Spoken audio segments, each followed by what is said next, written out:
あなたは何をやってる人なんですかって言われて、僕はこれをやってますってそれがさ、社会的に立派かどうかとかよりも、自分がそれをやれてるっていう実感みたいなものね。だからそれ結構ね、自分の主観が大事なんですよね。いや、ちょっとなんか話がね、いきなり全然違う話になってるかのように、思えますが、すごく大事なことなんですよ。自分がこれをやってるって言えるっていうのはね、すごくね、大事なことで、やはりですね、自分がこれやってるって言えるようなことをちゃんとしっかりやり続けると。で、それがその一つがですね、絵だったりね、アニメを作ることだったり、漫画やイラストを描くことだったりすれば、それは絵のプロと言えるしね。僕はね、学生時代本当プロになることを前提に生活してたから、それ以外の楽しいキャンパスライフみたいなものはほぼ全部無視しましたねというのは、大学1年生の5月か大学1年生の5月段階で、大学ってこういう感じなんだとか、東京の学生ってこういう感じなんだとか、僕もね、なんかいくつか大学生の真似事みたいなサークルに入ったりとか、なんかいろいろやってみましたよ。最初の1ヶ月とか、どっちかっていうと1年生の前期ってやつかな。期間はまだ大学生ってどんなもんなんだろうと、世の中の憧れのキャンパスライフ的なやつをやろうとしたんですけど、全く楽しくなかったんですよ、僕は正直。なんかね、自分の中でなんでしょうね、全く実感っていうのかな、自分でやってる感がないっていうのかな、自分でこれなんでしょうね、このままやり続けたいのかっつうと、もう無理だなと思って、僕はもうそれがやっぱドロップアウトというか、世の中のね、世間一般の流れともうそこで決別しようとまではね、そんな強い意志なんかはなかったですけれど、これ無理だなってなんか思いました。こういう人たちと一緒にやるのは無理ってね。そう。楽しくないんですよ、そもそもね。そう。無理だなと思って、それで、絵をね、やっぱり特に1年生の後半くらいかな。最初の最初になんか、そうだな、タップとか、ライトテーブルとかアニメの道具を買い始めたのが確か6月ぐらいだったような気がするんですよね。6月か7月ぐらい。1年生の。ね。で、徐々にもうだんだんね、最初の1、2年生はフルタンでした。フルタンっていうのは全部単位を取ってね。一応高校生までの真面目さが残ってたんですが、かろうじて。1、2年生まで。で、3年生ぐらいになるともはや、ほとんど大学に行かなくなり、もうその年ジブリの試験あるじゃんと思って勝手にあると思って、ね。アニメーターの入社試験があるとっていう前提で、もう行くのやめようってどうせ俺卒業しないやと思ってそしたらその年なくて、そうで運よく次の年あったんですけどね。何にしても大学はね、途中からギリギリの単位で卒業できたらいいし、僕の行ってた大学の飲み会というか、もうそんなの基本ほとんど行ってないから、誘われもしないんだけどそもそもたまにでもなんかあるじゃないですか、そういうの。ほとんど行かなくなりましたね、それねもう接点もないしね。よくわかんないことに時間を使ってもなんかね、あんま意味ないなってやっぱ思ったんですよ。なんでしょうね、将来のためになんないだろうって、それこそね。なのでそこら辺でね、自分一人になれたっていうのはでかいかもしれないですけどね。その親元を離れることができて、親の影響もなく自分一人の時間になれたのは結構それは良かったんだと思うんですけれど、でやっぱりね、親元にてか実家にいるとさ、その親によると思うんですよ。やっぱ親のオーダーっていうのかな、こうなってほしいって願いってあるんですよ。でそれにね、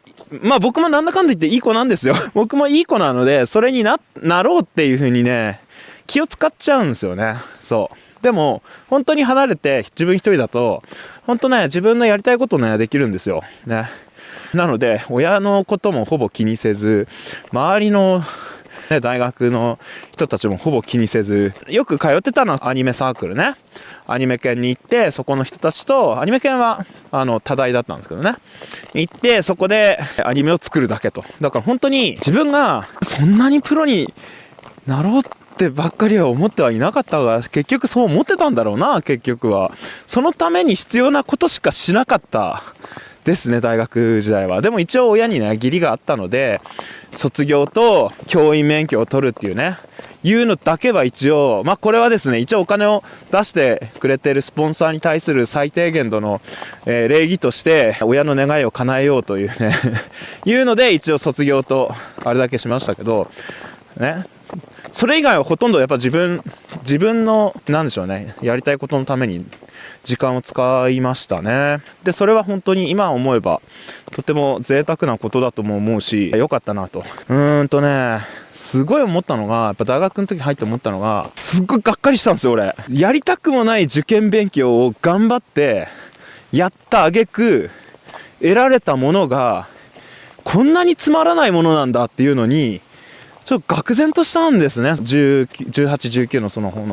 1年生の時に、こんなつまんないんだと思ってびっくりしたんですよ。つまんないことやった先にあるのってつまんないことなんですよ本当にこれもう真理なんですよ。だからつまんないこと我慢したからその後楽しいこと待ってるかなってね、ないんですよ。だからつまんないこと我慢しちゃダメなんだなっていうのは本当思いますよ、マジで。そうだからね、なんかその他人の人生をね歩んでる感すごいあるわけです。その大学受験にしても、その後学校の先生になるっていうミッションにしても、自分がなんか望んだことではなくて、なんか親のオーダーですよね。親なり社会なりのねオーダーに乗っかってそれに応えるっていうやつだから、世間一般で言われるとこのまともな就職活動は僕したことないし、そこから分岐点ですね。で、世の中のオーダーに応えるのは僕にとっては少なくともクソくだらないことだということが分かったので、僕にとってはですよ、それをやってる、それを遂行してる人間をですね、みんなくだらないとは言いませんが、僕にとってはとても価値のないものなんだっていうのが、もうその瞬間ね、18、19で思ったんですよ。これ以上これ乗っかってたら俺絶対ダメだなって。俺はこの中で絶対うまくやれないって、そのなんかよくわからないけど確信があったんですよ。無理って、なんかね、もう見てるだけでもねダメなんです。僕なんか気持ち悪くなっちゃって腹が立つというか、なんか今の僕だったらもうちょっと寛容なんですけど、その18、19ぐらいの僕はもうちょっとなんか多分キャパがね狭かったんで、若い子って大体キャパ狭いじゃないですか。僕もねやっぱ18、19でとんがってて、とても許容範囲の狭い子だったので無理だなと思いましたね、もうそれはね。なんでそっからね、もうとにかくアルバイト、例えばそのいかにもなそういう大学生活みたいなものはほぼアニメに費やした感じですかね。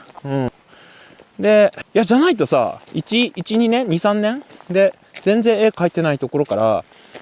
ジブリに受かりましたって無理ですよね、どう考えてもね。そう自分が使えるものは全部使わなきゃ無理です。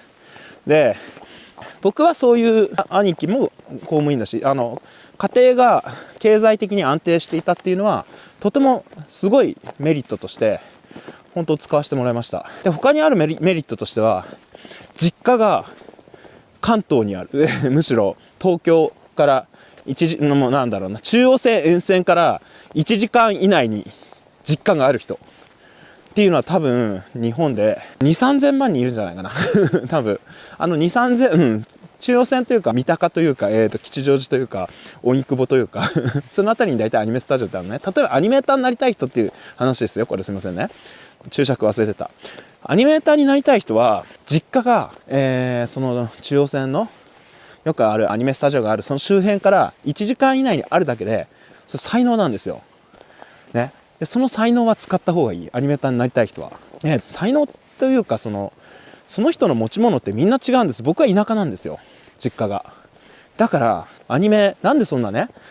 じゃあ学生時代に夢中というか必死になってやってたのって言ったら、僕ラストチャンスだと思ってたんですよ、ね。18、19から21の間、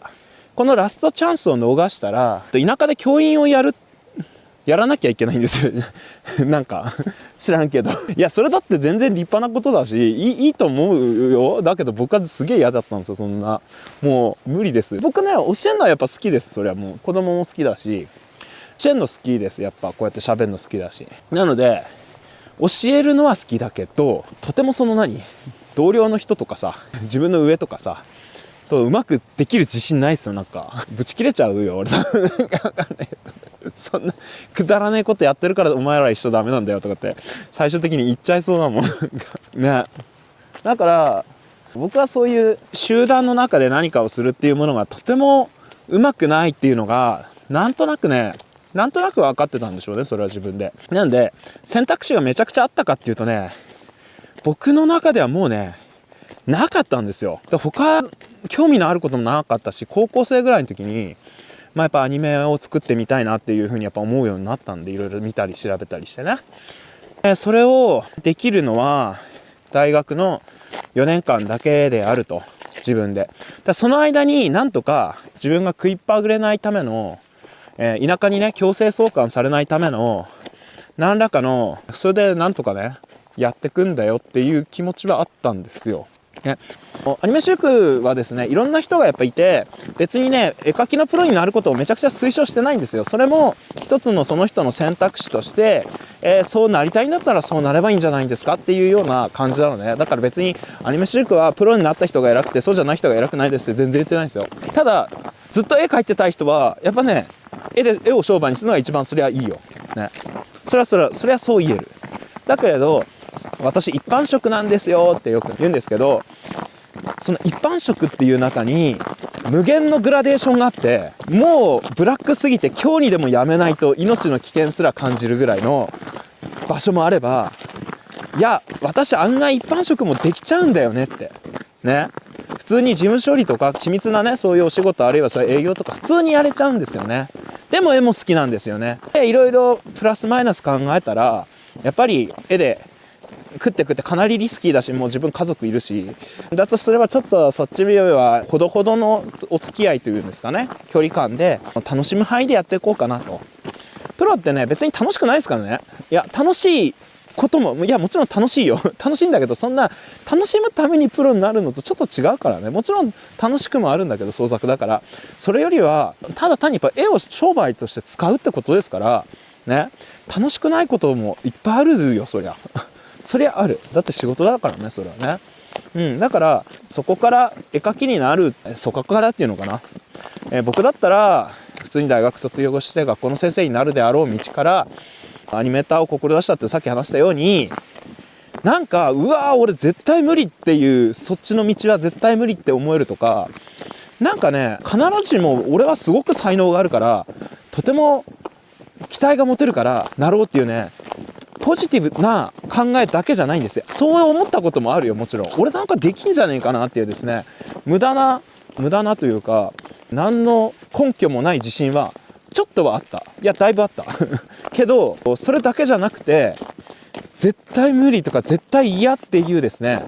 そのネガティブな感情っていうのも実はですねモチベーションとしてめちゃくちゃ重要なんですよ。絶対こういう人たちと俺一緒に仕事できないなとか、なんか絶対それだと自分の能力を発揮できなくてとても不愉快なというか、自分に対してすごいなんでしょうね、嫌な人生になっちゃうなってなんとなくね予感してたんですよね。だからやろうっていうふうに思ったんで、そのためにもう時間を最大化するとねいうふうに振り切ったんで、みんながみんな別にそれになんなきゃいけないわけじゃないし、もうその人その人によるとしか言いようないんですよね。僕ちゃんと4年で卒業したからね。2年じゃね、2単位しかあまりなかったけど4年で卒業して教職も取ったからね。しかもアニメで賞をもらったり、全く描けないところからジブリに入れたりしてさ、俺めちゃめちゃすごいじゃん。めちゃめちゃすごいよ。だけどさ、それは何かを失ってるんですよ、ちゃんと。わかります？同じ大学の友達なんか誰もいないからね、俺マジで。誰とも付き合わなかったからね、その時間大学のやつらとつるんだりしなかったからね、同じ大学の人たちと。そんな感じで何かを時間使ったら何かはできなくなるんですよね。そりゃそうですよね。もう全てそうできてるんで、その〇〇大学生になりたいんですかね。その〇〇大学に入った瞬間、〇〇大学生だからもう〇〇大学生なんだ自分はっていうのでうっとりして満足しちゃうんですかね。それすげえ辛いですね。それね、大きな声で言いますけど、いや言っていいんかい。アニメスタジオもあるからね。それ〇〇スタジオに入ったで満足しちゃって全然なんかその後ダメでしたって人も結構いますよ。まあね今ちょっと変なため息がありましたね。そうつまんないね、肩書きにね翻弄されるような人はねダメですよ、はっきり言って。そう、マジで。そう、アニメーター界隈の話で言うと、〇〇大学〇〇専門学校出てるからあの人優秀だねってことを聞いたことがないんですよ。で、まあ〇〇スタジオ出身だからそこそこうまいねみたいなのはギリギリあるかな、一応。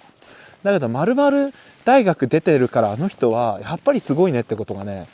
ほぼないね。そう、ほぼない。聞いたことがない。あの大学出てるやつは間違いないとか、あの専門出てるやつは間違いないってこと聞いたことないんですよ。ね。なんで、絵描きの場合はあんまり学歴はね、ほぼ不問です、はっきり言って。大学生は大学生じゃない。絵描きはほぼ学歴不問。うん。もちろんね、ゲームとかさ、あるいはイラストのそういう会社とかね、いわゆる上場企業ですとか言うんだったら、多少そういうさ、美大出てる人を優遇してるとかそういうのはなくはない。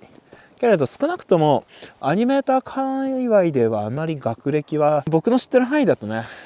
関係ないかな。今ね、年齢あんま関係ないっすよ。50歳だからとか何歳だからとかじゃなくて、いわゆる新卒でその